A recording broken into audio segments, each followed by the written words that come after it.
Bienvenue dans À ceux qui osent, le podcast aux conversations pépites et chaleureuses. Moi c'est Aubin, psy et podcasteur à mes heures perdues. Je vais à la rencontre de gens qui ont eu l'audace et le courage d'oser. Et dans ce premier épisode, j'accueille Edson Hannibal.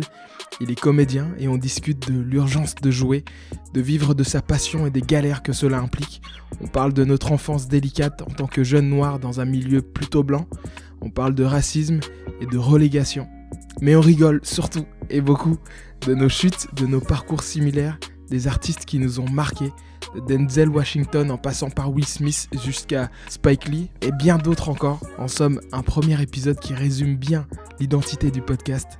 N'oubliez pas de vous abonner à la chaîne YouTube Aubin Zaguera et checker le magnifique podcast avec support visuel à peu près sérieux. Et abonnez-vous également à la page Insta À ceux qui osent pour retrouver toutes les exclus, making of et pour être bien au courant des dernières sorties. Je vous souhaite une très bonne écoute et à très vite.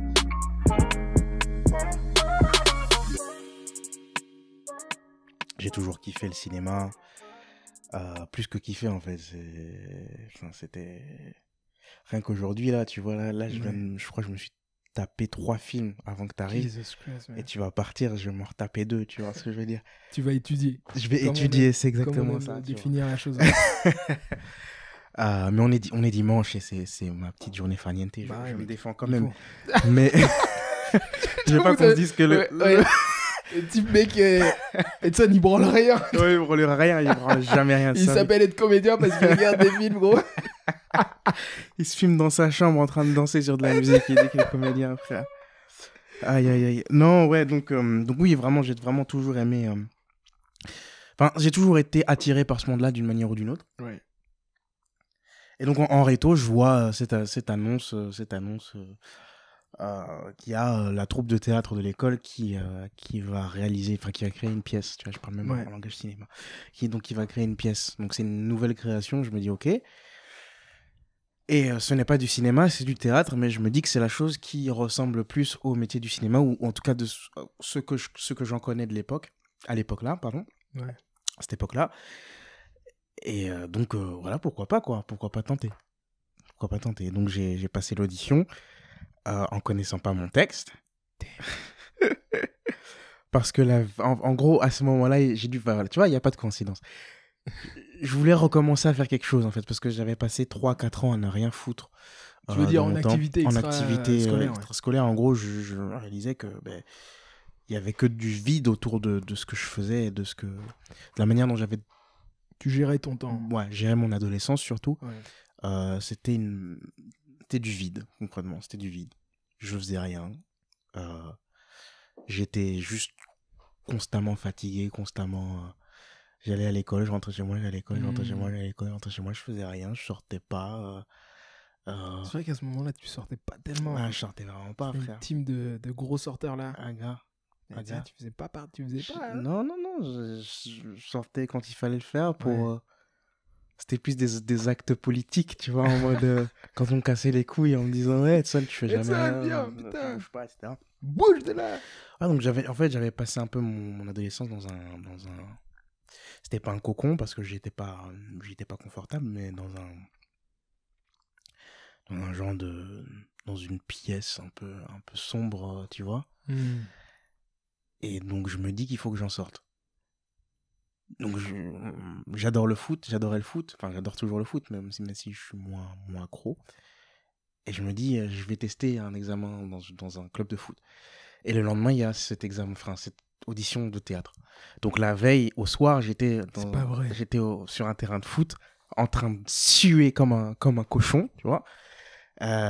J'étais là, j'essayais des gestes techniques sur des gens qui jouaient tous les jours depuis des années. Moi, j'avais arrêté depuis 5 ans. J'étais là... Là, je tombais, je glissais, éclaté au sol, frère. Laisse tomber, j'existais plus. Franchement, sur le terrain, j'étais plus là, gros, tu vois. Et et la veille, il y avait cette audition de théâtre. Ouais. Et donc, quand j'ai terminé cet entraînement de foot, je m'étais dit, je vais étudier à ce moment-là, dans le train, etc. En rentrant chez moi, j'étais juste claqué, j'étais cassé. Donc, j'ai pas eu le temps d'étudier jusqu'à l'audition. Et à l'audition, j'arrive. Et je connais toujours pas le texte. Jesus Christ. Et donc, je fais un cinéma, frère. Mais quand je dis je fais un cinéma, gros, je fais n'importe quoi. Ça, j'improvise. Tu vois, en face de moi, la partenaire, elle est là, elle me regarde avec tout grands yeux, elle sait pas ce que je dis, tu vois. J'arrête la scène en plein milieu. C'est vraiment le genre de choses qu'il faut jamais faire. J'arrête et je dis, écoutez les gars, je suis trop nerveux là, j'arrive pas à me souvenir du texte. Il faut que je fasse des pompes. Donc je me mets là, je commence à faire des pompes. Sur scène. Dis-moi, mais attends, mais à ce moment-là, c'était parce que t'étais stressé ou c'était juste tu voulais... Je connaissais pas le texte. Ouais, tu voulais prendre une tangente juste pour détourner l'attention. Exactement, je détournais l'attention. En scène. Je voulais noyer le texte. En fait, voilà, le texte, je l'avais lu plusieurs fois, tu vois. J'essayais de faire confiance à ma mémoire, tu vois. J'ai en général une bonne mémoire. Mais quand t'es dans l'action, même, tu vois, qu'il faut bouger en même temps que de dire le texte, c'est pas la même chose. C'est pas du tout la même chose. Surtout quand tu l'as pas intégré. C'est juste que tu l'as lu, voilà. Tu l'as lu de manière un peu fluette, tu vois, et donc c'est plus difficile évidemment. C'est vraiment ça. Donc vraiment, tu vois, je faisais des tours de salle et tours de show, je faisais des pompes et il me regardait. C'est marrant, mec. Le metteur en scène, il me regardait et il se disait mais c'était quoi ce turluberlu, c'est quoi ce personnage ridicule en somme. Tu vois. Mais je l'assumais pleinement, sans même m'en rendre compte. Et ça, je l'ai compris vraiment des années plus tard. En gros, il y a peu de temps, que j'ai toujours eu un côté un peu décalé. Mais que je ne savais pas du tout. Je ne savais pas. Et donc voilà, donc je passe cette audition qui est la pire, en fait la pire de toutes, tu vois, même pire que toi. Attends, on m'avait dit, oh, bah, elle était trop chaude. Je me suis dit, c'est mort. Vas-y, c'est mort. Et puis, quelques jours plus tard, on a reçu la liste. J'avais été pris et j'ai pas compris pourquoi. Et finalement, voilà, petit à petit, j'ai découvert ce que c'était de jouer. Sans trop savoir. Et c'est vraiment la première fois qu'on a joué sur scène que là j'ai pris ma décharge électrique. Que là j'ai vécu quelque chose d'orgasmique, tu vois. C'était jouer sur scène devant public pour la première fois, ça m'a fait un truc très très fort. Très très fort. Tu t'es dit, ça y est, c'est ce que je veux faire toute ma vie. Yes. À ce moment-là, ou pas trop, tu t'es dit, ouais, bah écoute, je kiffe, mais voilà. Non. Je vais pas y penser plus que ça. En toute sincérité, je pense qu'aujourd'hui, avec plus de recul, je te dirais que c'est comme la première fois que tu prends du crack ou de l'héro. J'aime l'analogie que tu choisis, comme si t'étais un connaisseur de ça. Ouais. Comme si t'avais expérimenté la chose. J'ai étudié la chose. Mais on tient à préciser que Edson ne prend pas de drogue. Non, pas de drogue dure. Somme toute. Oui, mais en gros, oui, c'est la première fois que tu vois. Mais parce que aujourd'hui, je sais que je suis drogué à ça. Je pourrais pas m'en passer. Mais c'est en gros, tu te piques pour la première fois, tu ressens un truc que tu n'as jamais ressenti. Ton cerveau, le taux de dopamine dans ton cerveau, il fait ça part dans tous les sens. Et puis tu sors de là et tu es juste dans un état d'extase. D'extase totale. Je me souviens encore du chemin du théâtre jusqu'à l'endroit où je dormais à ce moment-là. Je m'en souviens encore, j'étais dans un état pas possible. C'était dans quel état? Je dansais sur les voitures, gros. Je suis monté sur des voitures et je dansais dessus. Tu vois? Je dansais dessus, frère. C'était un truc de fou. Même là, j'en reparle, j'ai les larmes aux yeux, gros. Tu vois? Et donc, oui, c'est quelque chose... quelque chose s'est passé ce soir-là. Je crois que c'était le 25 février. J'allais dire, c'est... Tu te souviens aussi de la date? Je me souviens pas je me souviens du moment. Parce que c'était, j'allais dire, fin février. Parce que c'est un moment qui m'a extrêmement marqué également. Ouais. Et c'est marrant d'avoir ton retour sur la chose des années plus tard. Parce que cette pièce, je l'ai pas vécue de la même manière. C'est vrai. Et on a tous vécu ça. C'est fou. Enfin, pas pour dire que du coup, je l'ai mal vécu et que toi, tu l'as bien vécu. Mais c'est dingue, le rapport est... Et ouais, il est fou. Et donc, du coup, tu te retrouves à représenter un personnage, un chouette personnage en plus. Il faut dire on a joué dans une pièce qui s'appelait à l'époque, enfin qui s'appelle toujours, qui s'appelait Dans Bruxelles. Et Edson jouait le personnage de... Rappelle-moi un petit peu. Je m'en souviens même plus. Non, je rigole. Il s'appelait Diego. Ouais, ben oui, c'est ça. Diego. Ouais. C'est un gars, c'est un original. En fait, c'était l'original de la bande. C'était un mec dont on sait pas d'où il vient, on sait pas qui c'est, on sait pas ce qu'il raconte, on sait pas, tu vois. Et c'était un personnage extrêmement enthousiaste. yes. Qui était un peu hors des sentiers battus. Dans le moule un peu des gens de l'école. Exactement. Et en même temps qui faisait du show, qui était très charmant aussi. Et collait un petit peu avec ton... Enfin, j'ai compris ça plus tard, tu vois, tu disais que tu saisissais pas exactement pourquoi tu avais été pris par Matt. Mais c'est que plus tard que j'ai tilté. D'ailleurs, Matt, on pense à toi. Ouais, on pense très fort à toi. On sait que tu vas écouter ça et tu vas nous dire, tu vas nous faire un retour. Bisous, zouzou. Matt, j'ai une dent contre toi. T'as une dent contre... C'est vrai qu'un peu de choses vraies. Aujourd'hui, c'est moi qui fais des podcasts et c'est Aubin qui me répond. Mais je vous promets. Non, mais si. Non. Parce que le gars, sur scène, scéniquement, il est très très chaud. Mais c'est le seul à pas l'assumer. Et même à l'époque, tout le monde l'a senti, tout le monde le savait, et encore aujourd'hui. Et moi, j'ai mes plans pour Aubin, mais je lui ai jamais dit. Bref, revenons-en à nos moutons. Il s'agit de toi, l'invité. Oui, c'est moi l'invité. Mais, oui, mais c'est marrant parce que, juste pour faire une trêve et on revient à toi et ton parcours.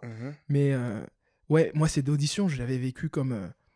un peu comme toi, où j'avais une passion pour la comédie. Et on va parler plus tard des gens qui nous ont inspirés, mais j'étais un grand fan de Will et cet enthousiasme de Will Smith. Et cet enthousiasme qu'il avait, cette légèreté, ce lâcher prise face à un public qui est la scène, je trouvais ça fou. Et tu vois, un peu le côté chaud sur toi à cet âge-là, t'as 16, 17, 18 ans. Et on te dit que t'es charmant, que t'es lâché prise, t'es rigolo, t'es le pote marrant. Enfin, tu vois, et en plus t'es Renoir. Yes. Gros, tu te prends un peu pour le prince de Bel-Air, quoi. Yes. Et ouais, surtout qu'on était dans un collège qui était un peu... c'est ça. Qui ressemblait à ça. Qui ressemblait à ça. Moi, je m'identifiais totalement. C'était toi, il y avait toi et d'autres personnes aussi. Moi, j'étais pas du tout ça. Moi. Non, toi, t'étais pas ça. Ce qui collait d'ailleurs davantage avec le personnage que tu jouais, c'est vraiment... C'est ça, tu vois. Et je me suis dit, bon, ben, écoute, qui ne tente rien à rien, ça me coûte quoi de genre juste revenir. Et je me souviens, j'étais l'avant-veille où j'ai aussi procrastiné énormément. Et l'avant-veille, je me suis dit, ah non, c'est mort. C'est bon, il faut que j'apprenne ce truc. Et puis, j'y vais, tu vois. Et je me souviens de mon petit frère Igor, qui était en train de me faire lire mon texte et qui me disait, ok, non, mais t'as loupé cette ligne, refais-la et tout. Et moi, je jouais, mais complètement, tu vois, devant lui. Et j'interprétais comment moi, je voyais le personnage, tu vois. Et c'est là que je me suis dit, putain, je voyais énormément de ce que j'ai vu de ce que je voyais à l'écran, etc. Tu vois, moi, je voyais un Will, je voyais un type exubérant qui prend de la place, mais qui est pas tellement réservé de nature. Yes. Alors que Diego, on remonte, mais sans doute que c'est peut-être pas ça. Tu vois, mais j'ai l'impression que Diego, c'était un type qui était de base un petit peu réservé, très intime et porté sur un regard sur lui, et que face à une multitude d'individus, il était là à faire le show, quoi. C'est ça, c'est exactement ça. C'est un peu ça. Ma foi, donc ce qui est trop beau, c'est qu'on a eu l'occasion de jouer ensemble. Et que notre amitié s'est scellée à ce truc. À ce moment-là, Et c'était trop bien, tu vois. Yep. Ouais. Yep. Et donc, on en était justement à ce moment où donc tu te dis, tu as quelques représentations, et tu te dis, être sur scène, c'est orgasmique. Ça m'apporte énormément. C'est ce que je me suis dit. Ça t'apporte quoi exactement? Ça m'apporte quoi? Seul Dieu sait, frérot. Seul Dieu sait, parce que même moi, j'arrive pas à le comprendre. Je me pose la question, je me dis, qu'est-ce que ça m'apporte? Je sais pas exactement. Je sais que ça m'a apporté énormément de choses aujourd'hui dans la vie de tous les jours. Mais sur le coup, à cette époque-là, donc il y a presque 6 ans, je pouvais que ressentir, mais pas analyser et donner une définition à ce que c'était. je pouvais juste ressentir quelque chose, comme un éclat, une épiphanie un peu, tu vois. C'était vraiment genre un truc nouveau qui a débarqué. Moi, j'ai vécu ça un peu comme une renaissance. C'est un peu exagéré de dire ça comme ça, mais c'est vraiment comme ça que je l'ai vécu. Wow. Ça peut paraître exagéré, mais c'est comme ça que je l'ai vécu, ouais. Une renaissance dans le sens où, tu vois, ce que tu disais au début était un peu intéressant parce que tu disais que tu étais un peu perdu. Ouais. Tu vois, tu étais un peu amorphe. Ouais, c'est ça, Pas forcément dépressif, mais tu étais en recherche de sens par rapport à ta life. J'étais absent. T'étais absent. J'étais absent, totalement absent. Et le fait de jouer, de monter sur scène, j'ai l'impression que ça t'a donné une sorte d'énergie nouvelle, de sens, de nouveauté, de découverte, d'enthousiasme. Je sais pas, hein, tu me contredis. Non, c'est ça. C'est ça, ouais. C'est vraiment ça. C'est vraiment ça. Ouais. Et puis après ça, ben, quand j'ai lâché...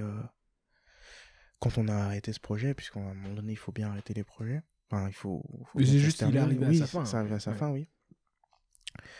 Je suis retombé dans ce vide. Oh, waouh. Et là, ça fait mal, frère. Ça a heurté dur. Je savais pas du tout, mais que... Mais ouais, gros, ça a heurté dur. Surtout que, il faut savoir, donc on était dans une école un peu élitiste, et il se fait que notre pièce de théâtre, c'est pas un petit truc de l'école... voilà, un truc sur deux petites scènes devant 10 personnes. Nous, on avait vraiment une vraie salle de théâtre dans laquelle il y avait des journalistes qui venaient et qui nous faisaient une critique de ciné. Enfin, critique de... Tu te souviens de ça ou pas ? Je me souviens encore de la critique que j'ai reçue. Et qui faisait une critique du jeu des... on était à Venise quand je l'ai vu. Des acteurs, des comédiens. Pour dire que c'était pas non plus pris tellement à la rigolade. Donc, faut s'imaginer que t'as 17-18 ans. Tu vis un moment d'extase où les gens dans toute l'école, et on était une grosse école, genre 1500 étudiants, etc., avec le corps professoral qui venait de voir et disait mais c'est dingue. Et ce projet, il nous prenait énormément de temps en termes de temps, d'énergie. On répétait énormément. C'était vraiment pas un petit truc, quoi. Et on a eu la chance d'avoir un metteur en scène incroyable. Extraordinaire. D'un talent. C'est fou. Un génie. Matt Beckers, allez checker tout son travail. C'est fou. C'est vrai qu'il est extrêmement polyvalent, il sait faire beaucoup de choses, il a beaucoup d'idées. Pardon, excuse-moi, je t'interromps. Non, t'inquiète. Mais donc tu te retrouves à la fin de ça. On finit Putain, en plus, je me rappelle de... Oh, mec, ça nous replonge. Ça me replonge de ouf dans ce moment. J'ai les larmes aux yeux aussi. How do you feel, bro? How do you feel? Hein? Ça me reconnecte avec le fait d'être comédien, alors que ça fait des années maintenant, tu vois. Mais tu vois, on a eu... Donc, la dernière représentation, c'est un moment très fort, tu vois. On a le public devant nous qui t'applaudit. Tu sais que c'est la dernière, que tu profites des derniers instants. Et nous, on était en réto, on était pour nos amis francophones, français et autres. La réto, c'est la terminale. Et donc, t'es en dernière année, il te reste plus que quelques mois. Tu sais qu'on va tous se dire au revoir. Tu dis pas uniquement au revoir à la scène de théâtre et au fait que tu sais que tu vas plus retrouver le jeu, peut-être pour certains, mais tu dis aussi au revoir à un moment, une phase de ta vie. Tu dis au revoir à tes années secondaires, à une école qui t'a fait grandir ou dans laquelle tu as évolué, tu vois. Et donc, du coup, après ça, après ce moment-là, après ces représentations, ces claps et l'extrêmement beau message de Matt Beckers, donc le metteur en scène où il prend chacun. Il nous fait un petit mot, un message de bienveillance et d'amour pour chacun des personnes, chacun des comédiens. Et ouais, j'allais dire, mais donc du coup, tu te retrouves en down un peu, tu vois. Ouais. Parce que t'es là, genre, il te reste quelques mois, quoi. Tu perds le sens. C'est quoi que tu vis exactement ?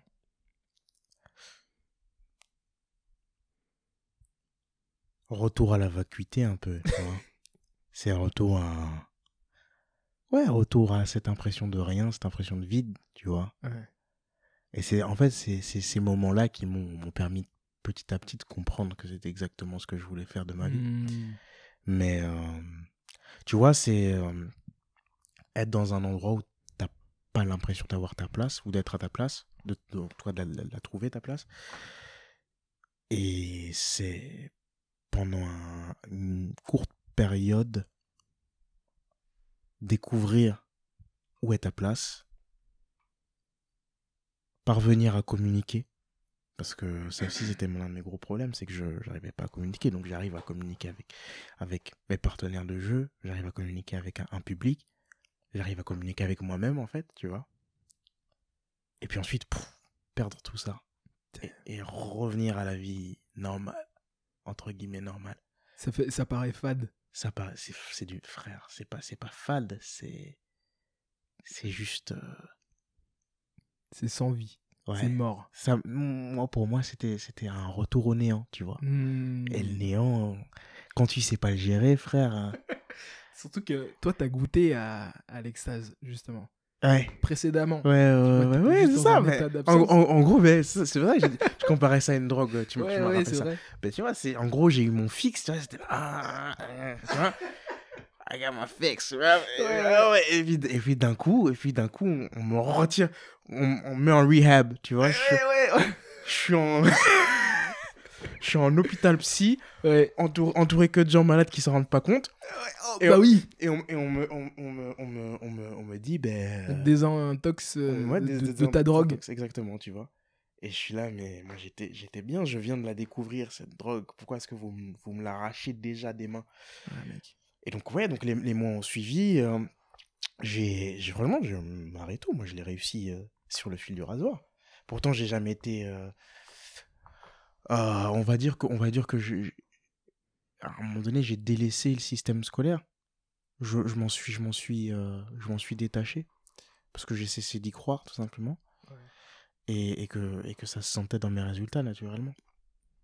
Donc vraiment, mon Naruto, je l'ai sur le fil du rasoir.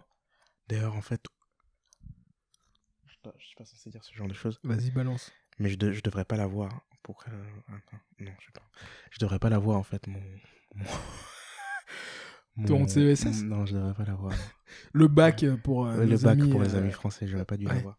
J'ai eu 0 à mon examen de maths. Jesus Christ, comment t'as répondu blanc? Et même au passage, j'ai eu 0. Non, j'ai répondu à toutes les questions. Toutes les questions. Mais t'avais comme ambition, en répondant aux questions, d'en réussir quand même quelques-unes? J'avais pour ambition de réussir cet examen, de niquer cet examen. Tu vois? Gros, ok. Je voulais lui cracher dessus, cet examen de maths, et j'ai eu 0. Ouais, ça n'a pas marché. Ça n'a pas marché. Donc normalement, selon la législation, j'aurais dû repasser. Mais j'ai prévenu les profs, je leur ai dit, écoutez, moi là où j'en suis, là au stade où j'en suis, vous me faites redoubler, vous me voyez plus jamais. S'il faut que j'aille traîner dans la rue, je traînerai dans la rue. Ouais.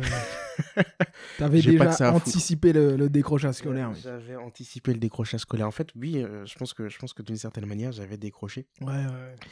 Et le fait d'être dans cette école-là m'a quand même sauvé. Tu penses? À un certain point de vue, ouais. Parce que tu étais obligé de garder un certain niveau d'efficacité si tu voulais pas te retrouver totalement en retard.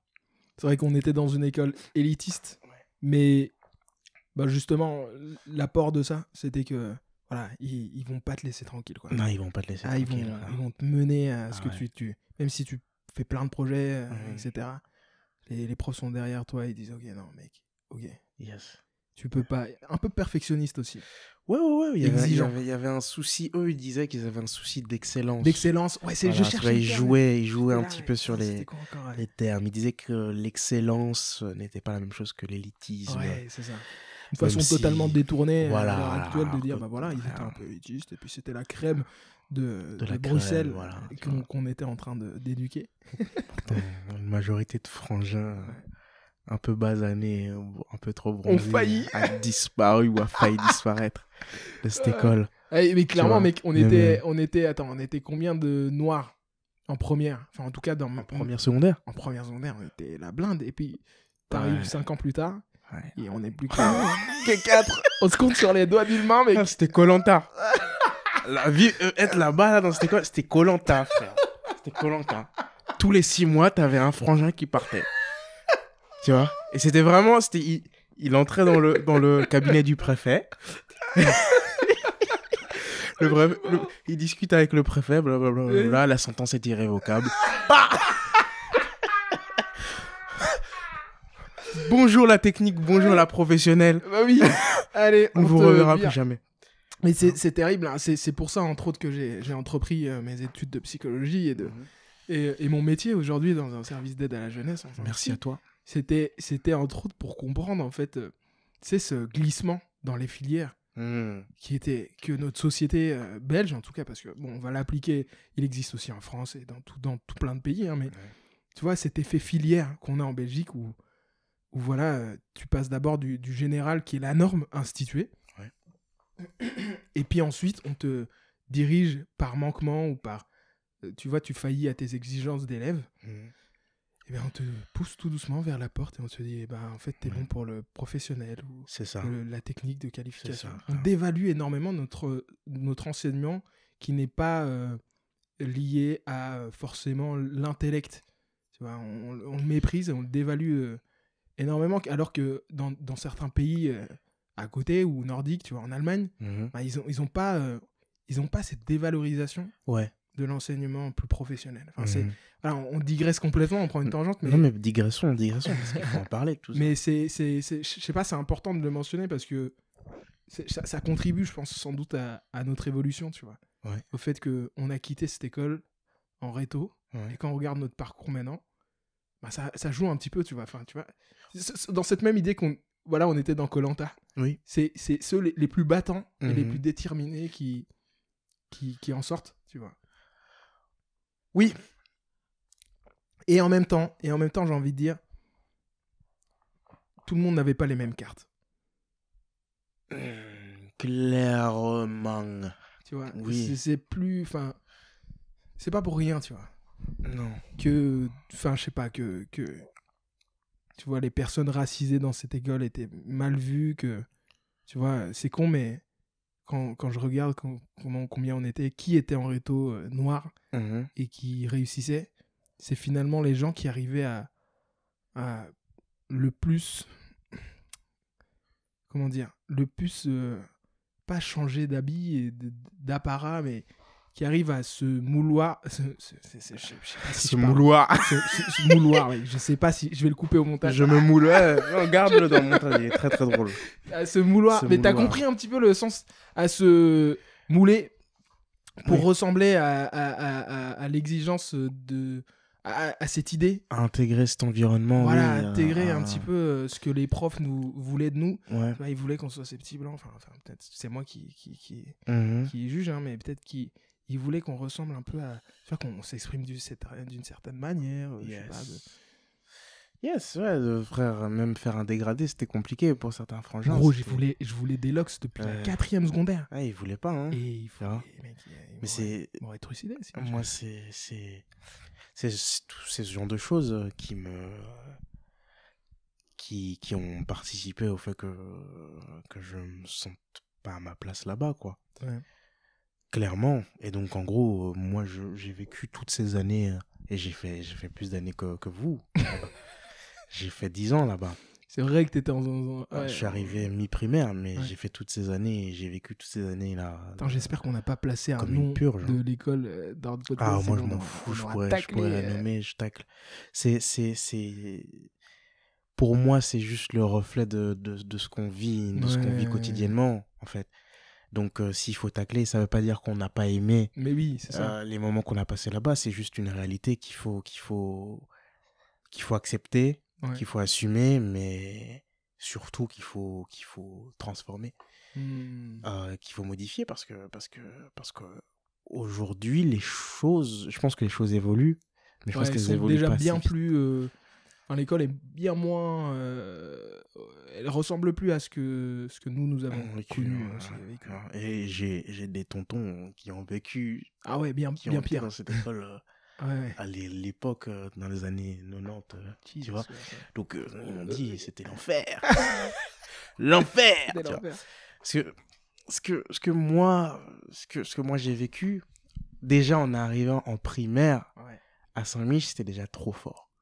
Franchement, je suis arrivé, je venais de Saint-Gilles, gros. J'allais dans une école Saint-Gilles à Bruxelles. Ouais, à Bruxelles. Et il y a des auditeurs français, c'est ça ? Bah, c'est juste que... Voilà. Ah oui, au cas où, donc voilà. Ouais, non, bah, qu'ils puissent un petit peu comprendre... On universalise le propos, ça marche. C'est ça. Dans une commune de Bruxelles assez bigarrée, tu vois, il y a de tout, franchement, il y a de tout. C'est bien ça dit. qui est bien. Et c'est universel. Et j'étais dans une école communale, donc dans une petite école, avec des gens de tous les horizons. Vraiment, tu vois, il y avait des Renois, des Rebeux, des Blancs, des Asiatiques, des ci, des ça, de tout, frère. On vivait en harmonie les uns avec les autres. Oh, c'est beau ce que frère, on se battait, on se bagarrait, mais jamais pour des raisons raciales ou autres. Vous étiez humains humains avant tout. Parmi les humains. Et ce qui vous unissait, c'était pas vos couleurs. Exactement. Ni nos origines. Ni tes origines, c'était davantage tes intérêts, ta personnalité, frère. C'est ça, frérot. Tu pouvais t'entendre avec elle. C'est ça, frérot. Ouais. Et ma mère, je pense que ma mère, en fait, s'est très, très rapidement rendu compte que de mon potentiel. Ouais. Parce qu'en fait, j'étais là-bas, quand j'étais là-bas, c'était dans les jeunes années, hein, tu vois, c'était jusqu'à mes 7-8 ans. Mais j'étais premier de classe. Sauf que, en fait, j'ai toujours eu un problème de concentration qui me rend lent dans la vie, en fait. Ça me rend très lent, tu vois. Donc, les profs me disaient, en fait, Edson, il peut sauter de classe s'il veut. Enfin, mais le problème, c'est qu'il est juste trop lent. Il est lent. On sait pas ce qui se passe dans sa tête quand on lui demande un truc. Il nous entend pas. Il est ailleurs, tu vois. Il chante, il danse, il fait... Tu vois, en fait, c'est des petits trucs. Les petits trucs, putain, ça fait une connexion avec ton profil. C'est ça, frère. Ouais. Et aujourd'hui, je reviens là-dessus et je me dis, ah merde, donc c'était là depuis les départs. Ouais. C'était là depuis les débuts. Et ma mère, je pense qu'elle a vu mon potentiel et elle s'est dit, bon, ok, le petit là, j'ai pas envie qu'il tourne mal et que j'ai pas envie que...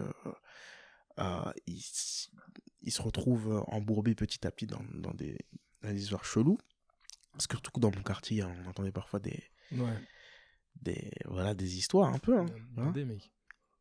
Et elle s'est dit, bon, on déménage, il change d'école, et je vais essayer de le mettre dans cette fameuse école. C'est dingue parce que je pense que tous nos parents ils se sont dit exactement la même chose. Ma mère, c'était la même chose. Ouais, c'est ça, frère. Exactement la même chose. C'était genre... On va protéger les pistons, là. C'est ça, ouais. On va un peu les cacher, là, de la dure vérité de la vie. La dure vérité de la vie, tu vois. Sauf que quand je suis arrivé là-bas, frère, je crois que j'avais 8 ans, en gros, j'ai rencontré le racisme. Tu vois. Mais le racisme... sorry, je rigole. Bien occidental. Mais rigole, gros. Autant en rire aujourd'hui. C'est même pas... Oui, parce qu'on l'a... Parce que tu vois de quoi je parle. Je vois exactement de quoi tu parles. Exactement le même vécu, tu vois. J'étais en dehors de Bruxelles. J'étais dans une école à Louvain-la-Neuve qui était hyper éclectique et multiculturelle. Et puis, on me met dans une école primaire où je mets un uniforme, où je suis accompagné que de blancs. Et tout à coup, je fais tâche, mais pas pour ma personnalité, mais pour la façon de... À quoi tu ressembles, tu vois. C'est ça. Et c'est dingue, parce que c'est un peu la même chose. Et donc, du coup, choc un peu culturel à chaque fois dans ton développement, dans ton adolescence, enfin ton enfance. En fait, heureusement, quelques semaines plus tôt, ou même un peu plus tôt, encore des mois plus tôt, j'avais déjà commencé le foot dans cette école. Enfin, il y avait un club de foot qui avait le même nom que l'école. Donc, j'étais dans le club de foot et donc je connaissais des gens sans même savoir qu'ils étaient dans cette école. Donc, quand je suis arrivé, je connaissais encore quelques têtes, tu vois. Ben, je suis arrivé, frère. Si c'était seulement les élèves, c'est les gosses, il n'y a pas de souci. Mais les professeurs, c'est les professeurs le pire, tu vois. Ceux qui ils refusent ouvertement d'admettre que tu peux être intelligent, tu vois. Qui partent du principe que t'es un tricheur, que t'es un voleur. Je me souviens, les premières semaines, moi, on me traitait, devant toute la classe, on me traitait de menteur, on me traitait de voleur, on me traitait de tricheur. On voulait pas croire à mes bons résultats, on pensait que c'était parce que je trichais. Tu vois, donc c'est des trucs, c'est petit à petit des choses qui finissent par rentrer dans ta tête, tu vois. Et ça se merge avec tes pensées, avec ce que tu penses de toi, de qui tu commences à toi-même te dire, à force de recevoir cette idée, ces préconceptions sur toi, yes.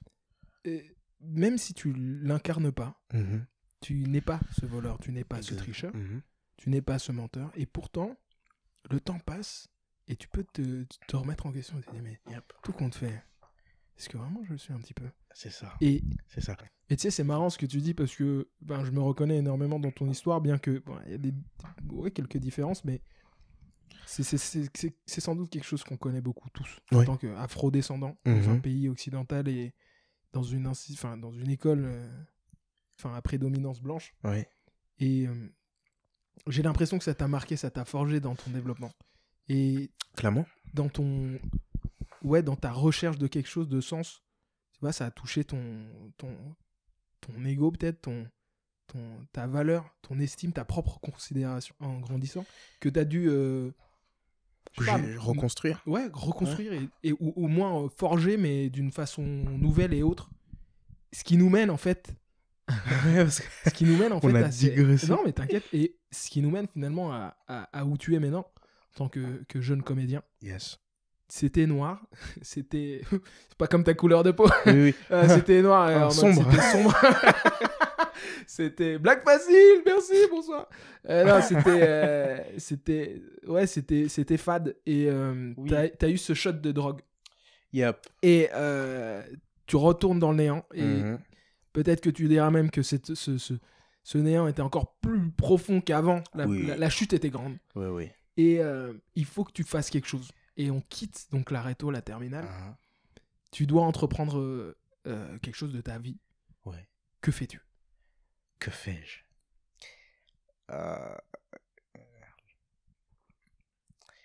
J'écoute la vie de la famille, j'écoute la vie des amis, j'écoute la vie des fréquentations qui me poussent à entamer un cursus plus classique en droit. Le truc que tu fais quand tu sais pas quoi faire. Et donc voilà, donc j'ai commencé à faire un peu de droit. Et là j'ai encore plus, tu vois. J'ai encore plus glissé. J'ai encore plus creusé là, tu vois. Mais je creusais tellement que je commençais à voir ma tombe. Hein. Et je me disais, je la voyais, tu vois, elle m'appelait, je me disais, ça, tu vois. C'est vraiment une discipline. Cette image, ça me fait penser à les détraqueurs dans Harry Potter.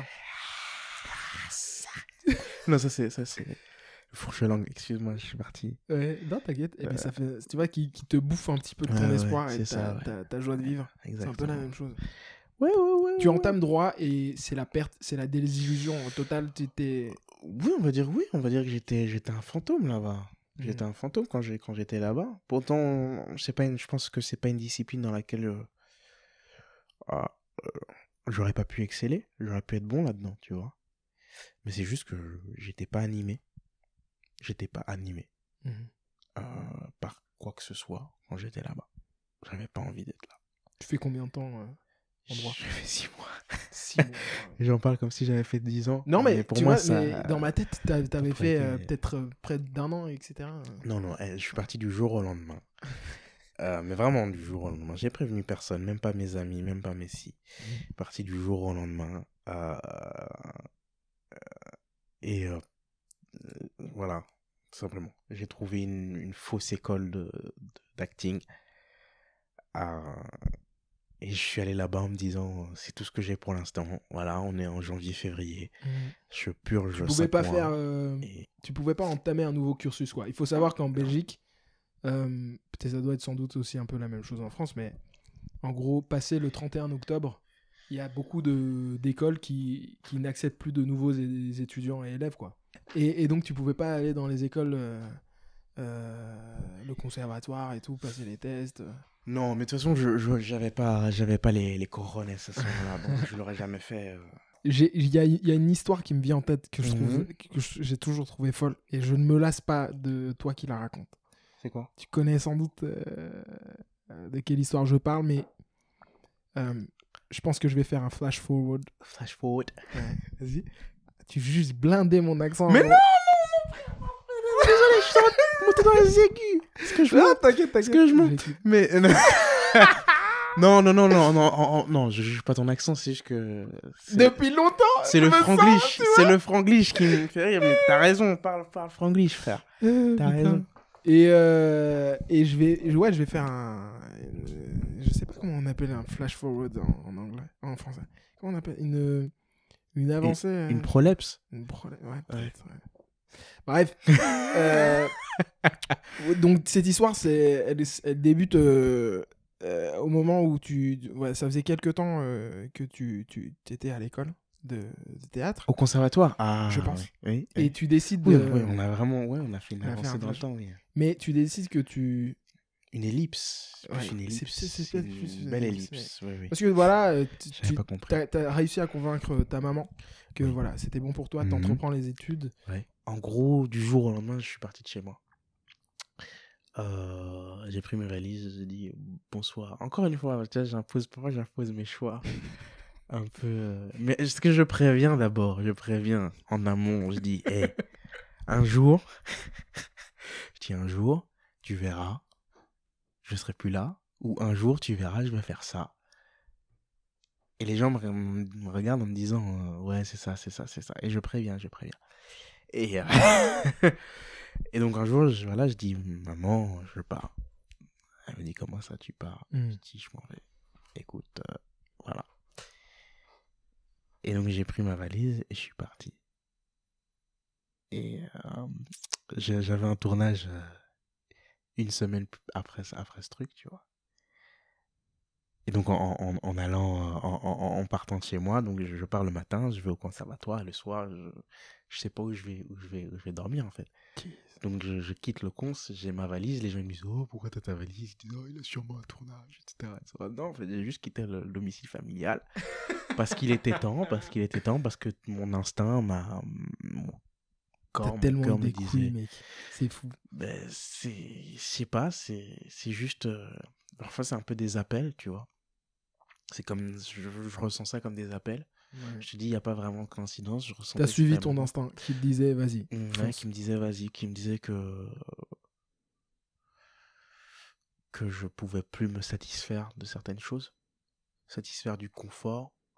Même si, voilà, on n'a jamais roulé sur l'or, mais il y a un truc où quand t'es chez tes parents, chez ta mère,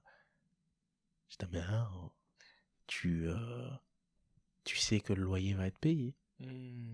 Tu sais que, même si tu participais quand même, hein, mais tu sais que la nourriture sera sur ta table le soir quand tu vas rentrer. Tu sais que si tu demandes quelque chose, tu peux l'obtenir. Tu sais que t'es soutenu. Il fallait que tu sortes de ton confort de vie, quoi. Il fallait que je me crée un nouveau confort. Il fallait que je me crée une nouvelle voie, en fait. Une nouvelle voie de vie. Et donc je suis parti de chez moi. Et le premier soir, en fait, j'avais nulle part où dormir. Et j'avais un peu d'argent. Je me suis dit, regarde tes poches, t'as 3 euros. Non, franchement, ça allait parce que j'avais eu quelques jours de tournage le mois plus tôt. Ok, d'accord. Donc, t'étais pas à sec. J'étais pas à sec. Et donc, je vais au restaurant pour chercher des hôtels et des et des auberges de jeunesse, parce que j'étais pas à sec, j'étais pas riche non plus. Et je me souviens encore que j'ai rencontré trois femmes ce jour-là. On s'était mis à discuter, elles, ces femmes et moi, tu vois. Et que j'étais à deux doigts de leur demander de dormir. Parce qu'elles étaient grave sympas, et qu'on s'entendait super bien. Et qu'il y avait un petit courant, tu vois. Il y avait une petite donc, j'étais vraiment à deux doigts. De leur demander de t'héberger. Ouais, vraiment.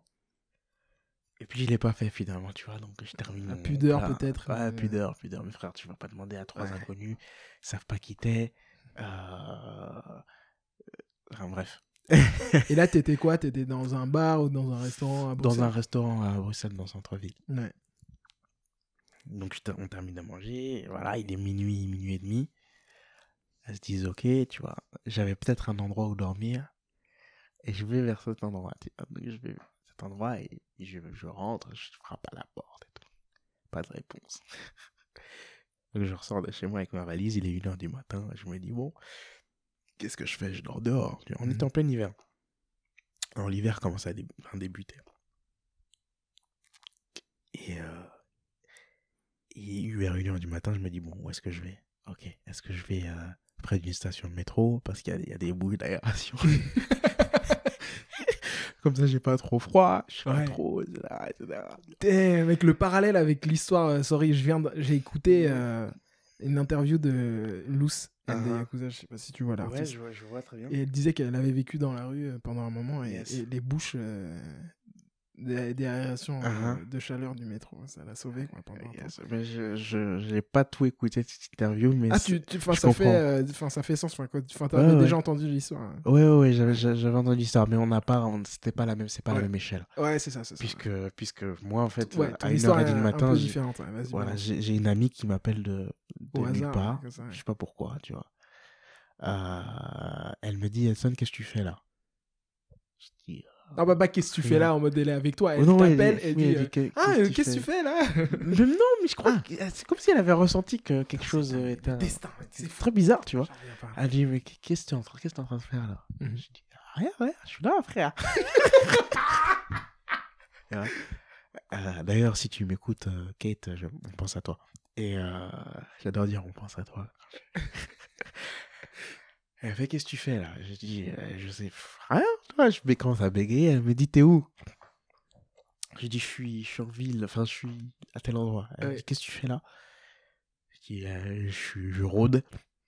Elle me dit, comment ça tu rôdes? Je me dis, je n'ai pas où dormir.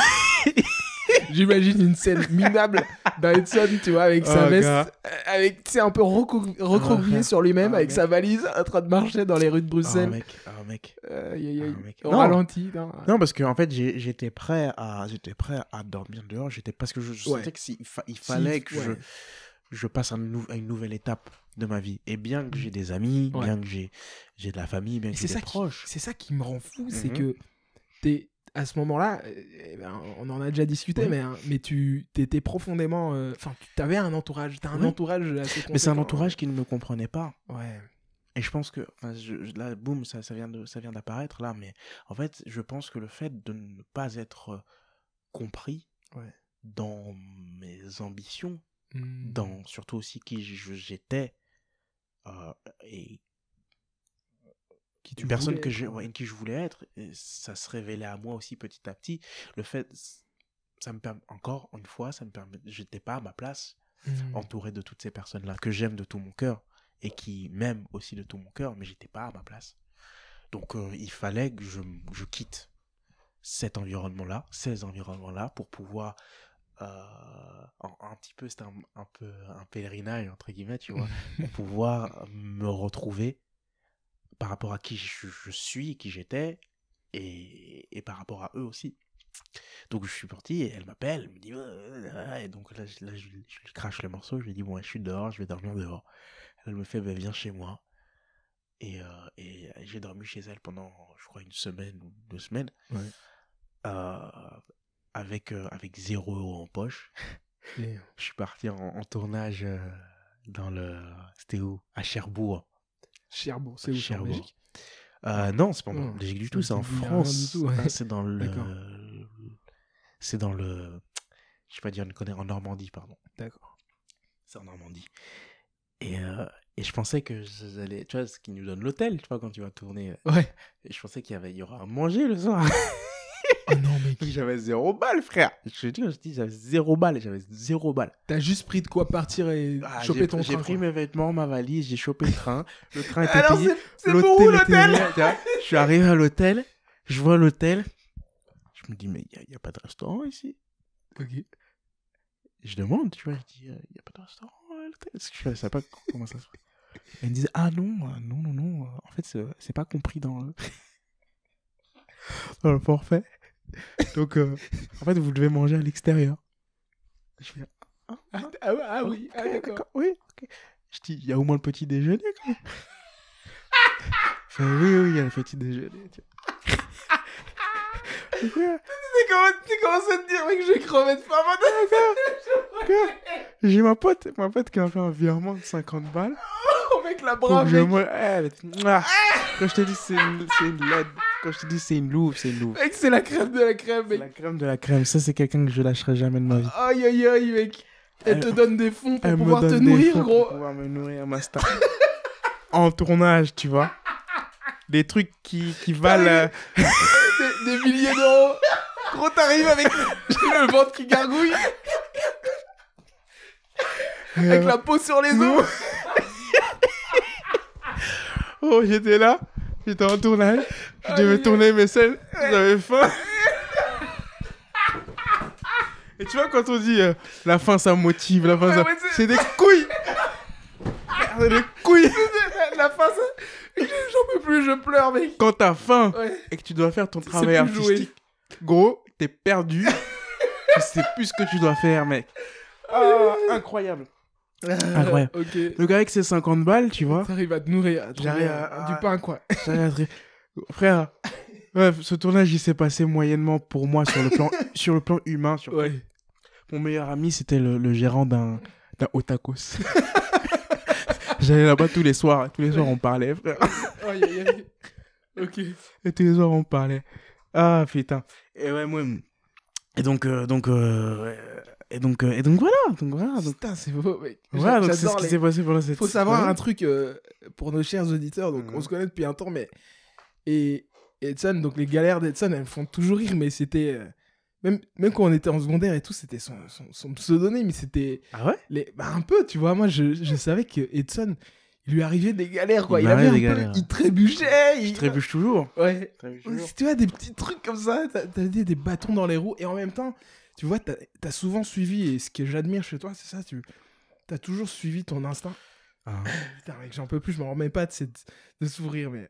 ouais, t'as toujours suivi ton instinct et ta faculté de dire, bon, ben, je sais pas de quoi demain est fait, mais je sens que c'est vers là que je dois aller, Yes. et je fonce. Ouais.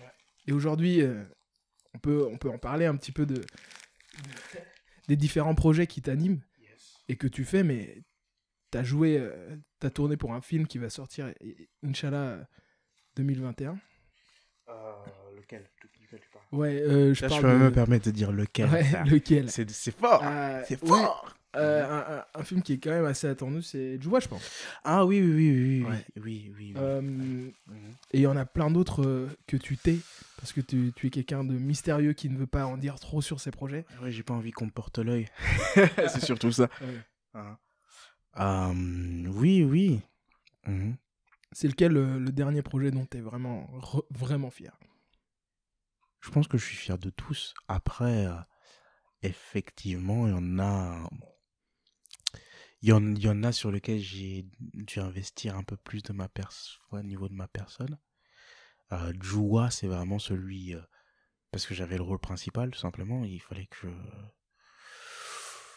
je donne mes tripes, parce que ça parle d'une histoire profonde, parce que c'est un rôle qui n'est pas souvent représenté au cinéma ici en Europe francophone, parce que c'est des histoires qui sont pas racontées, parce que c'est un réalisateur qui a une vision, qui a une idée, qui est hors des sentiers battus, qui est totalement passionné. Je l'ai vu la semaine dernière, on a travaillé ensemble, on fait des trucs de fou. J'ai tellement hâte, mec. J'espère que vous allez apprécier le film. Je pense qu'il va sortir en 2020. Oui, 2021. On est en quelle année là? En 2020. 2020. C'est pas une année à oublier, gros. je comprends pas comment t'as pu même hésiter et douter. Oui. 2-0. C'est vrai qu'on est en 2020. Donc ouais, normalement, il va sortir en 2021. Et que j'ai... Enfin ouais, sur ce truc, il y avait encore une fois quelque chose de magique. Enfin, en fait, Ganji, le réalisateur du film, Ganji Moutiri, c'est quelqu'un que j'ai croisé des années avant de faire ce film. Je te dis, parfois, il y a des trucs, ça des appels. Le hasard fait bien les choses. Et je l'ai croisé, mais on n'a pas parlé. Lui, il m'a même pas vu. Moi, je l'ai vu. Et quand je l'ai vu, j'ai su qu'on allait travailler ensemble un jour ou l'autre. Je sais pas pourquoi, mais voilà. Et donc, ton intuition. c'est ça. Et sur les années, on s'est recroisé. Enfin, je l'ai recroisé. En plus, on prenait parfois le même bus et tout ça. Je disais rien. Je restais dans ma bulle. Je lisais mon livre. J'étais sur mon téléphone. Je le voyais. Tu vois. Et je disais juste que la vie allait faire son travail si ça devait se faire. Et un jour, on me dit, ouais, il y a un mec qui va faire un film, etc. Il cherche un jeune acteur pour le rôle principal de ce film. Alors, il faudrait que vous soyez en contact, etc. Et à ce moment-là, j'ai fait, ok, c'est maintenant. Et donc, on s'est rencontrés. Et voilà, on a travaillé sur ce projet-là. Et j'ai rencontré Betida aussi, qui est... Une actrice incroyable. Incroyable, frère. En plus, elle vient de gagner un prix, là. Ouais, j'ai vu. En Australie En Australie, c'est ça. Prix de la meilleure actrice. Machallah. Ah non. Donc tu rencontres, c'est vrai que ce crew, encore des gens. Ouais, du coup, de manière générale, je peux citer d'autres noms, mais c'est... juste, il y avait quelque chose autour de ce film qui nous animait tous. Parce qu'on racontait une histoire qui n'est pas racontée. Ouais. Une histoire un peu... Pas... J'allais dire nouvelle, mais pas forcément nouvelle, mais un peu dans...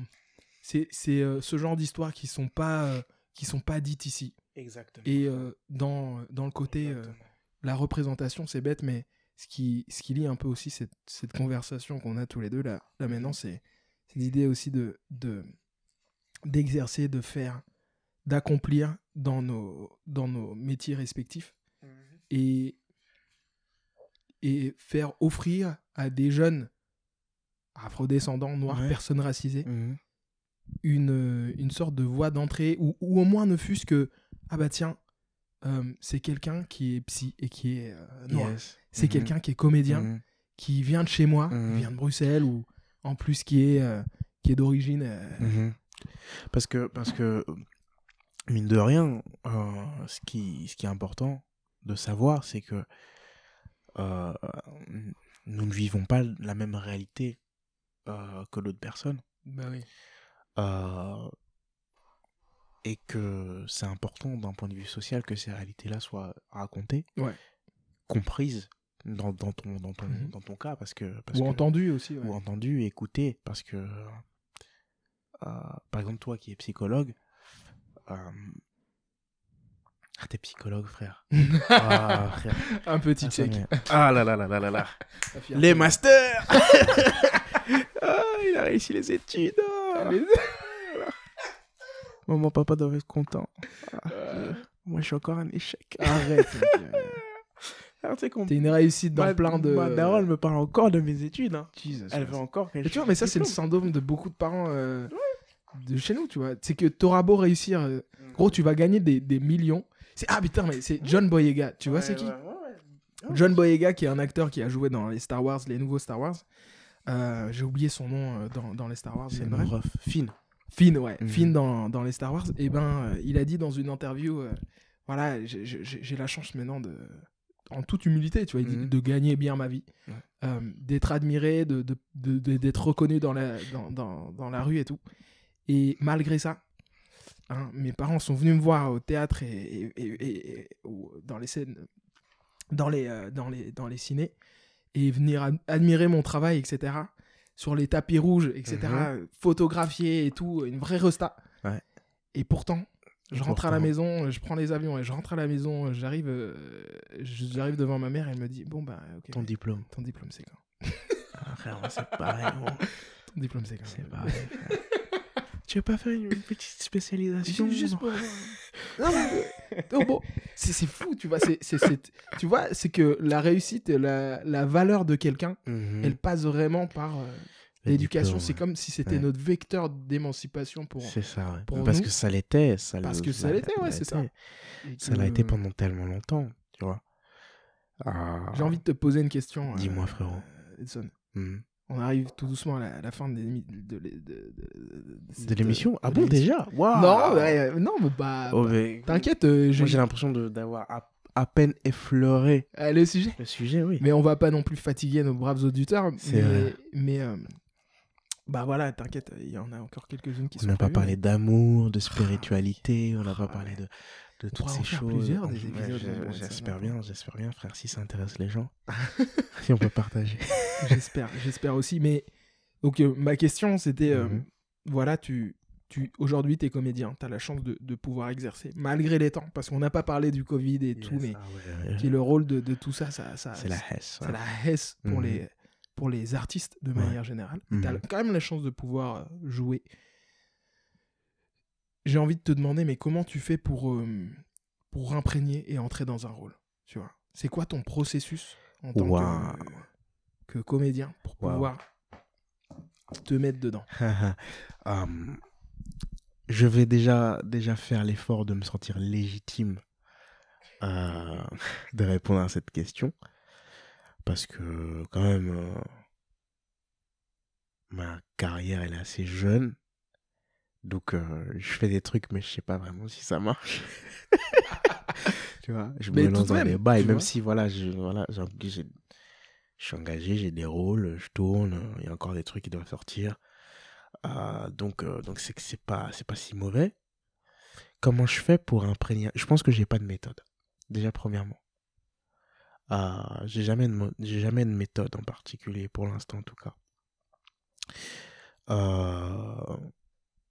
Un truc important, à mon sens, c'est d'ouvrir les canaux émotionnels. Et surtout d'échapper aux a priori le plus possible. D'échapper aux idées préconçues. Dans le sens où quand tu reçois un texte de théâtre, un scénario, l'un des premiers réflexes, surtout à mon jeune âge et vu ma jeune expérience, c'est de prendre un texte et de lire directement en essayant d'y donner des intentions. Ouais. Attends, mais tu peux réexpliquer pour nos éditeurs qui voudraient devenir comédiens, mais quand tu reçois un texte, un synopsis ou les explique, vas-y, je t'en prie. C'est en gros, tu reçois le texte et tu as les lignes, les répliques, etc. Souvent, avec la personne avec laquelle tu vas travailler, vous avez une description du personnage, une description de ce que sera le projet, et tu reçois le texte. Et tu vois, bonjour, comment ça va ? Je m'appelle un tel. Enfin, en gros, c'est le texte, imagine, par exemple. Ou bien, t'as laissé ta tasse sur la table. Imaginons que ce soit ça la ligne de texte. T'as laissé ta tasse sur la table. J'ai fait une allitération, mais personne ne le remarquera. Putain, c'est naturel, frère. Je sais pas comment j'arrive à être aussi chaud. C'est faux. C'est fort. J'ai bugué. Je voulais dire c'est fort, j'ai dit c'est faux. Je devrais me mettre au rap. Et donc, en gros, la ligne, c'est t'as laissé ta tasse sur la table. Et le premier réflexe, c'est de tout de suite se précipiter. En disant, c'est de dire, t'as laissé ta tasse sur la table. Ouais. Ou je le fais très mal là, mais t'as laissé ta table sur la table. Bref, en gros, d'essayer d'y donner quelque chose, d'essayer de donner un sort à ces phrases-là, à ce texte-là. Un sens, tu veux dire non, un sort. Oui, un sort. Un sort. C'est comme ça que je dis, en tout cas personnellement. C'est qu'en gros, tu lui donnes déjà une raison d'être avant même de savoir pourquoi il dit la chose. Ok, d'accord. Tu vois. Et moi, en tout cas, ce que je fais assez régulièrement, même si j'ai pas de méthode en particulier, c'est que je me pose un maximum de questions. Je demande pourquoi il fait ça, pourquoi il dit ça, pourquoi il dit ci, pourquoi ça, pourquoi ci, pourquoi ça, pourquoi il dit cette phrase à ce moment-là et pas une autre, et pourquoi cette virgule elle est à cet endroit-là et pas un autre. C'est un peu une méthode un peu à comment on appelle ça, à l'anglo-saxonne, parce que j'ai travaillé avec des Anglais, des Anglaises. Et que j'ai vu que c'était ça leur manière de travailler et que ça m'a vraiment inspiré de faire ça comme ça. Et en fait, j'ai compris que je le faisais déjà intuitivement, mais sans structure, sans précision. Parce que je me posais toutes les questions. Et parfois, en fait, le truc, c'est que, surtout quand tu travailles un personnage, tu n'auras pas spécialement toutes les réponses aux questions que tu vas te poser. Mais c'est pas grave, parce que humainement, déjà en tant que personne, dans la vie de tous les jours, on ne sait pas tout. On peut pas tout savoir, surtout. On peut pas tout savoir, surtout. Donc je me pose des questions, et à certaines de ces questions, j'aurai des réponses, et pour certaines de ces questions, je n'en aurai pas. Et petit à petit, en lisant le scénario une fois, deux fois, tu trouves des éléments de réponse à ces questions. En lisant le texte, tu trouves des éléments de réponse à ces questions. En travaillant les relations avec les différents personnages, tu trouves des réponses à ces questions. Un truc que j'ai vu il n'y a pas longtemps et qui m'a grave inspiré et que je pense que je vais utiliser à l'avenir, c'est que tu peux travailler un perso selon 3 axes. Le premier axe, c'est qu'est-ce qu'il montre de sa personnalité. Donc, qui est-ce qu'il montre au public, aux gens en général. La deuxième, c'est qu'est-ce qu'il cache consciemment. Qu'est-ce qu'il sait qu'il y a derrière cette couche, cette surface qui montre aux gens. Et la troisième, c'est de quoi n'est-il pas conscient dans son caractère, dans sa personnalité, mais qui transparaît malgré tout. Et donc, t'as beaucoup de des strates, de comédiens. Voilà, c'est ça, ouais, c'est ça. Et c'est ça qui permet de donner différentes couches au travail en général. Il y a aussi des gens qui font des liens entre eux et le rôle, tu vois. Par exemple, pour Joie, c'est ce que j'ai fait. Je me suis posé tout un tas de questions. J'ai demandé à des personnes aussi, à des gens qui sont assez, à mon sens, sensibles d'un point de vue humain, qui ont une sensibilité intellectuelle de l'humain, je veux dire, sensibilité humaine, de me poser des questions par rapport à ce qu'elles comprenaient du rôle. Elles m'ont posé des questions. Il y a des gens, franchement, frère, avec une question, ils m'ouvraient la porte du paradis et je comprenais beaucoup de choses, tu vois. Et je faisais, mais putain, mais en fait, parce que quand tu fais des liens avec toi-même, il y a des trucs que tu bloques par rapport à... Et tu sens que, moi, personnellement, je sens qu'il y a des trucs qui bloquent. Je me dis, mais pourquoi ça veut pas aller jusque-là? Pourquoi ça veut pas aller jusque-là? Et puis, t'as une personne extérieure à tout ça qui vient, qui te pose une question et tu fais, damn! C'est donc ça. C'est donc ça. Et cette réflexion, ou ce cliquement tu viens de tilter, ouais. Et ben elle s'ancre parce que c'est toi qui viens de faire le lien ou ouais. de découvrir la vérité. C'est ouais. C'est dingue parce que, en t'écoutant parler, tu réponds énormément à cette question et je note dans ma tête deux choses qui sont très importantes que tu as dites. Et c'est la première, c'est ouvre-toi émotionnellement. Yes, bien sûr. C'est beau ça. Ouais, mais c'est... Ouvre tes canaux émotionnels. Et la deuxième chose que je t'entendais dire dans toute cette explication, c'est surtout lâche prise. Oui. Mais ça pour moi, c'est le lâcher prise, frère. C'est... C'est le lâcher prise. C'est le lâcher prise. Mais je réalise que ce soit scéniquement ou dans la vie, c'est toujours ces moments où tu lâches prise. Qui laisse place à la magie de la vie, en fait. Et pour moi, c'est là-dedans qu'est toute la magie de mon métier. C'est que tu prépares tout un tas de choses. Tu te dis, je vais faire ça, à ce moment-là, je vais dire ça comme ça, avec telle intention, etc. Je fais tac, tac. Et puis, si t'as cette, excuse-moi, si t'as cette, how do you call it? How do you call it? I use my English because you know. Si t'es dans ce... Because I can, you know. Non, mais je joue en anglais, en français.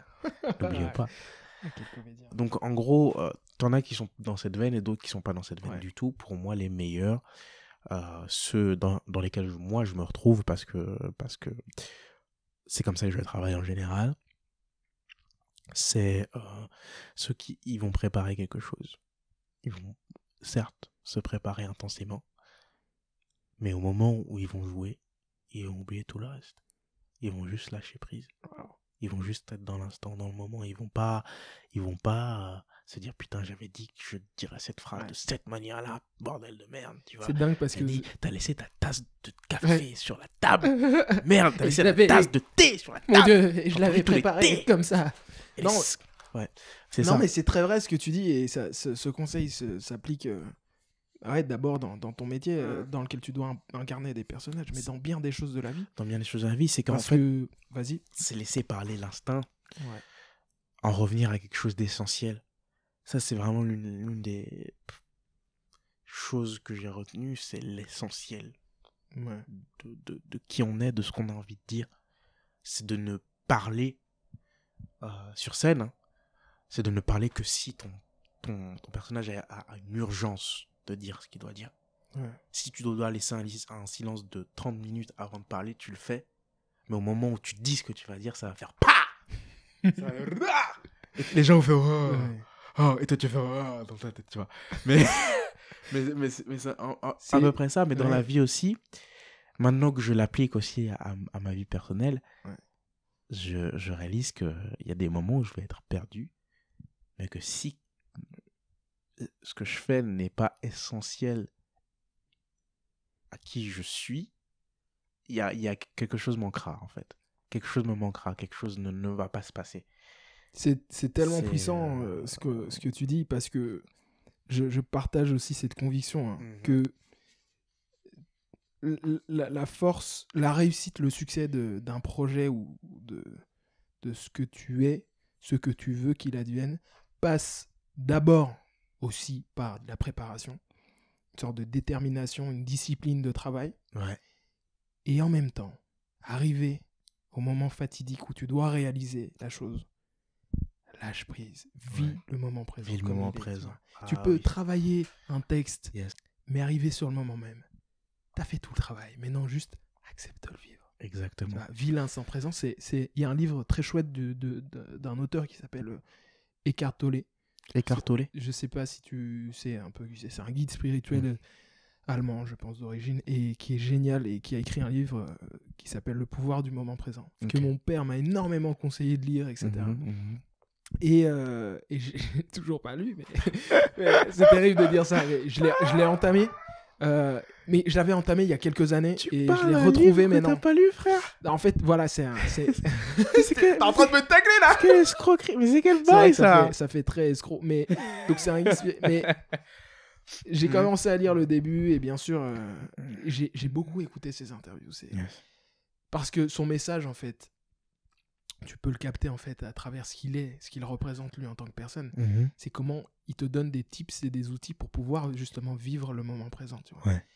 Et c'est extrêmement fort, il est puissant pour ça, parce qu'il te donne une série d'outils et d'actes concrets pour pouvoir être dans l'instant présent. Et je pense que en tant que comédien, toi, ce que tu as quand tu retrouves la scène, intuitivement, c'est ce que tu es. C'est t'écouter énormément et juste accueillir les propos de l'autre. Exactement.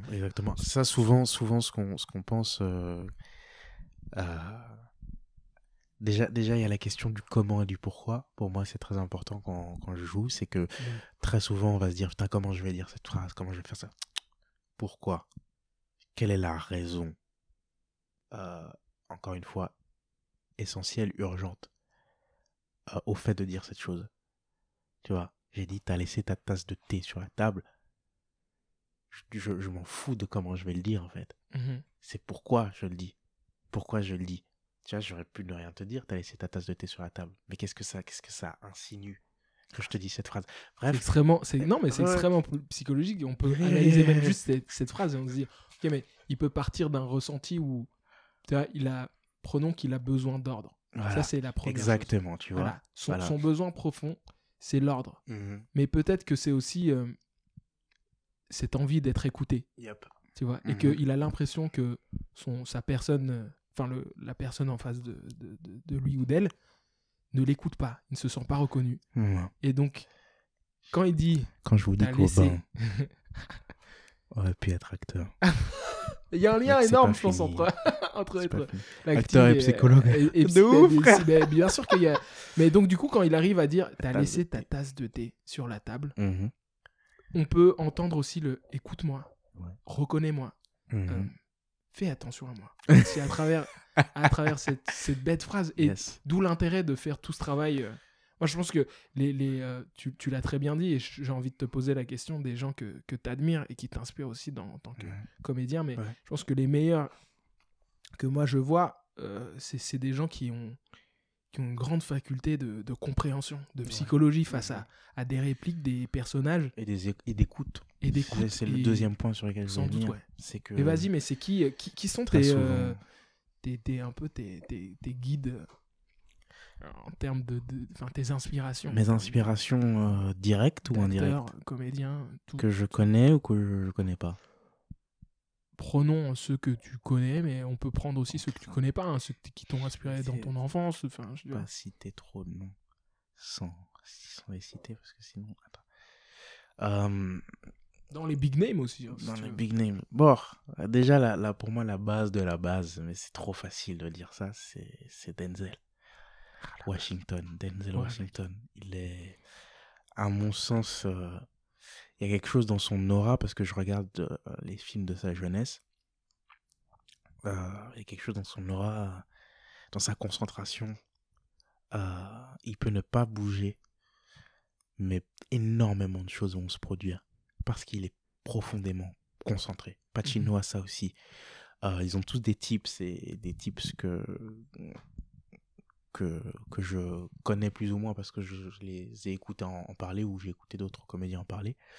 Mais un truc dont on parle souvent quand on parle de Denzel Washington, c'est justement de son écoute et de sa générosité. Pour moi, c'est deux trucs qui sont extrêmement importants. C'est l'empathie et la générosité. Et dans le jeu, je veux dire, c'est que quand tu joues, tu ne joues pas que pour toi. Tu ne joues pas en te disant comment je vais jouer ça. Tu te dis juste, je vais partager quelque chose avec la personne qui est en face de moi. Je vais partager quelque chose de fort. On va vivre un truc ensemble. C'est pas moi pour moi, toi pour toi, c'est on va vivre un truc ensemble. Donc le mec, même s'il n'est pas à la cam et qu'il doit te donner la réplique, il va te la donner.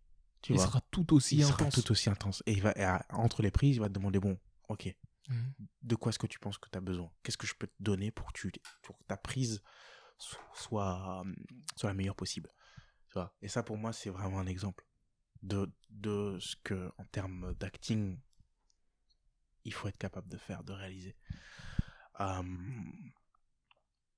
D'autres inspirations directes que je connaisse, on en a parlé tout à l'heure, Babetida Salujo. D'ailleurs, Babetida, si t'entends ce podcast, on pense je rêverais de t'avoir dans l'émission. Ceux qui osent. Je lui en parlerai. Avec grand plaisir parce qu'elle a une histoire magnifique et elle a beaucoup de choses à raconter. Elle le fait en plus avec beaucoup de générosité. Justement, elle, c'est vraiment quelqu'un de... C'est généreuse, mais trop même. D'ailleurs, pour la petite histoire, un jour, on a été prendre un verre. On a été prendre un verre avec Edson en ville. Et c'était pré-Covid, etc. Et on marche au Halles Saint-Géry, qui est un quartier dans le centre-ville de Bruxelles.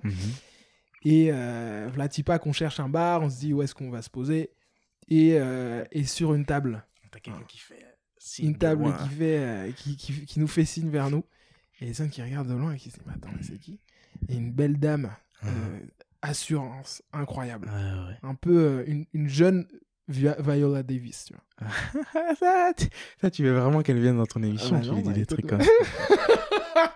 Une jeune Viola Davis qui crie de Edson, mon fiston là. Oh là là, c'est beau. Et on s'assoit là et on a une discussion qui dure 3 heures. On boit des bières et c'était génial. C'était génial. Un moment hyper spontané parce que, de nouveau, moi j'étais là en praticité que je suis et j'étais là, mais on va boire où, tu vois? Et t'étais là, frère, c'est bon, t'inquiète, on va trouver. Laisse-nous juste marcher. Laisse juste. Et on arrive là et puis, mec, c'est fou. En plus là, j'étais vraiment dans la phase où j'étais enfin prêt à accepter ça, tu vois. Donc, j'adore ce cheminement. Donc j'étais là, t'inquiète.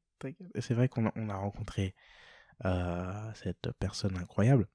Mais effectivement, elle est très très inspirante. Que ce soit pour son parcours de vie, artistiquement aussi. Il y en a d'autres, il y en a beaucoup d'autres. Il y a Gandhi. Est-ce que tu as des films récemment ou pas forcément, mais où tu te dis waouh, ça m'a un peu bouleversé, ça m'a inspiré, ça m'a touché, ça m'a secoué. J'ai revu le Malcolm X de Spike Lee il y a quelques semaines. Putain, tu sais que j'ai toujours pas vu, mec, c'est terrible. Cher ami, il faut. Mais il est long, il est très très long. Il est très très long. C'est terrible. Et là, t'as le temps, mec. C'est la base. T'as le temps. Ça m'a vraiment... Ça m'a mis quelque chose. Bluffant. Ouais, c'est bluffant. Je pense qu'on en a besoin ici aussi. Je pense que notre génération a besoin de ce genre de personnes qui sont prêtes à raconter l'histoire de de personnes qui sont battues pour leur conviction, qui ont été inspirées par c'est ça. Et au-delà de ça, de personnes qui vont être inspirées, parce que ce que Spike fait en général, Spike, comme si c'était mon frère, mais c'est mon frère. Ce qu'il fait en général, c'est que il associe le passé, le présent, le futur, Ouais, qui fait des liens, tu vois. C'est souvent des films intemporels parce que ça... Voilà, exactement, tu vois. Ça vieillit très bien, la réelle de Spike Lee, à chaque fois folle. Mais... Yes. Les inspires en tant que comédien, t'as Viola Davis, t'as Daniel Kaluuya, je sais pas si tu vois qui c'est. Non, je vois pas. Get Out. Ouais, bien sûr. Comment j'ai pu dire le frangin, pour l'instant, c'est l'un des meilleurs acteurs. Mais oui. Qui soit sur le système. Oh là là, Daniel. Hollywoodien en tout cas. Mais oui, de ouf. Et les gens savent même pas comment il s'appelle. Et pourtant tout le monde dit, tout le monde statue sur le fait que ce gars est peut-être l'un des meilleurs. Mais oui, mais... Et ce qui est très très chaud. Il est vraiment très très chaud et il travaille comme un acharné. Et je le suis depuis qu'il est très très jeune. Il a joué, faut savoir que j'ai aussi beaucoup vu de... Je sais pas pourquoi j'ai pas reconnu son prénom quand tu l'as dit, mais c'est ton accent pourri, tu vois. C'est qu'il en travers la gorge. Mais je le suis et je regarde un peu ses interviews. Il a une façon de travailler déjà un peu dingue. Et ensuite... Tu regardes les interviews de... Mec, c'est mon passe-temps. Qu'est-ce que je ne fais pas, mec? Okay. Regardez les interviews de gens que j'admire. Mec, et il a joué dans une vieille série anglaise Skins, exactement. Donc les vrais connaîtront, qui ont un peu marqué notre jeunesse, là, sur un peu des séries vraies, et un peu tranche de vie, mais en même temps décalées. MTV style. Enfin, à l'époque, c'était pas MTV, du coup, c'est en Angleterre, mais... Yep. Enfin, bref. Très intéressant. Il avait un petit rôle, et puis il a évolué. Mais non, il a fait Get Out. Il a fait Panther, il a fait... Ouais, dans Black Mirror aussi. Ouais, Black Mirror, c'est vrai. Yes. Il joue dans un nouveau de Spike Lee, non? C'est pas de Spike. C'était Black Messiah. Mais je sais pas qui réalise, j'ai pas fait attention. Ouais. J'aurais dû. Avec la Keith Stanfield, qui est très très fort aussi. Anyway, aussi, ouais, ils sont tous très forts. Stanfield. Très fort, ouais. Je sais pas, on a les inspi. Ça, c'est un peu des bases. Ah, c'est vrai que je trouve beaucoup d'inspiration dans le cinéma sud-coréen. Waouh. Ouais, ils sont malades. Tu sais sortir un blaze de movie ou... Très, très, très fort. J'allais dire Parasite, mais je sais pas s'il est Parasite, il est sud-coréen, okay. le film. Je l'ai vu récemment, mais il m'a... C'est une quequelin, hein. C'est une quequelin. Gros, il m'a secoué. J'ai dû l'arrêter en cours de route, tellement ça m'a... Tu vois, j'ai fait... Tu vois cette fameuse sensation où tu fais pause, t'es là, je peux pas, je la sens la suite, et je suis tellement investi dans l'histoire. Yes. J'ai fait pause, je me suis levé, et j'étais là... J'ai repris mes esprits, je me dis, allez, c'est bon, tu vas continuer le film, et j'étais trop dedans, quoi. Mais ouais, Parasite, c'est... Ah non, quand j'ai vu Parasite, j'ai fait, ah ok, d'accord, il faut que j'investigue. Parce que j'entendais parler de ce cinéma-là, et je me disais, ok, tu vois, Old Boy, etc., les trucs de base, et je me disais, c'est bien, tu vois. Mais Bong Joon-ho, le réalisateur de Parasite, c'est quand même une énorme pointure. Il est très très fort. Memories of Murder, parce que je te respecte, du coup je prends pas l'accent américain. Mais vas-y. Memories of Murder, qui est l'un de ses, enfin c'est pas l'un de ses premiers, mais qui est un très bon film aussi. T'as quoi? T'as Pieta, t'as la trilogie de la vengeance avec Old Boy dedans, Mr. Vengeance, Lady Vengeance. En gros, ils ont un univers qui est particulier et dans lequel tu peux retrouver tous les styles. En fait, dans un film, tu vas avoir de la comédie, du drame, un peu de fantastique. Et ils vont pas se gêner, en fait. Tu vois, alors qu'ici, parfois... Ils sont un tâton. Genre, ouais, ils sont un peu perdus, tu vois. Si tu mets de l'humour dans un film dramatique, ça va un petit peu les... en tout cas c'est ce qu'on ressent quand on voit la majorité des films. Donc c'est très très inspirant de voir leur polyvalence et leur talent, parce que les comédiens aussi sont fous de talent, je veux dire. Il faut qu'on clôture malheureusement cette émission qui dure un temps fou et qui va me faire casser la tête au montage pour le rendre. T'inquiète, c'était tellement génial. Cool. Genre, si c'était vraiment pas intéressant, on aurait pu le couper. On aurait pu couper. On a parlé de tellement de choses passionnantes. On a parlé de notre histoire, et pourtant j'ai toujours pas l'impression d'avoir été dans le vif du sujet. Ouais, on aura l'occasion de pouvoir entrer dans ce qui nous taraude encore plus, et je pense qu'on aura plein d'épisodes pour pouvoir activer ça. Dites-nous, en fait, slide dans mes DM sur le compte Insta de À ceux qui osent. pour me dire à quel point vous voulez un second épisode avec Edson. Et je pense que ça se manifestera. J'espère. Avant qu'on se quitte, j'aimerais pas te le cas, poser... tant pis. Bien sûr, mais t'inquiète, c'est ça. Edson, j'aimerais te poser une dernière question. Dis-moi, frérot. Le nom de l'émission, c'est À ceux qui osent. Ouais. Est-ce que tu trouves que toi, tu as osé?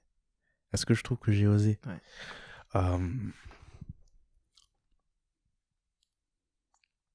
Oui. Je trouve que je pourrais oser encore. Et encore. Et là, je réalise que j'ai pas fini d'oser. Ouais. Que je suis encore loin du compte, même. Pour être honnête. Et que tu vas rentrer chez toi. Je dis pas que je te donne pas l'ordre de rentrer chez toi, mais quand tu seras rentré chez toi, je vais me remettre au travail. Ouais. Yes, sir. Ouais. We grind hard. Les gars, Work hard.